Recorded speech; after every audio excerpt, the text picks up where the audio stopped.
In this video, I will show you how to change the author name on multiple posts. And in this particular example, I'll show you how to change it in the block editor and in the classic editor. So first of all, make sure to be logged into your WordPress admin account, and then go to users and then click on all users. Right on this page, you can add a brand new user account, or you can use one of the existing ones.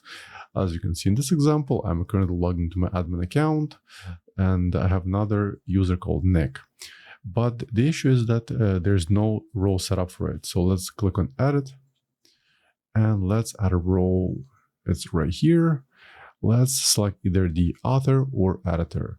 Let's click on author and then press update user. And now let's go to posts, click on all posts. Let's open this particular post in block editor.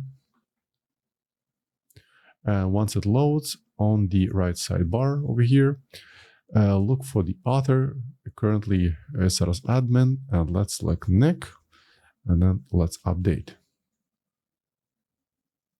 So the author name has been changed. Let's go back to the main post page, and here's the change right here. And in case you're using the classic editor, the process is very much similar. Let's click on edit via classic editor. Then at the very top where you see the screen options, click on it and then select author. Then scroll a bit down, and right at the bottom, you'll have an option to switch the author.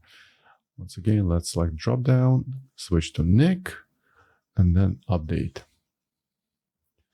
Now let's click on all posts, and here's the change. And of course, if you wish to use the bulk editor, that's also possible. For that, let's select multiple posts.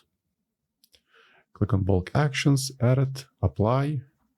Then within the author drop down, select Nick and update. And there it is. Here's the change. And let's just view one of the posts. As you can notice, the author name is now reflected right here. So that's pretty much it. That's all I want to show you in this video. Hope you found it helpful. And for more WordPress tutorials, please subscribe to my channel. Thank you.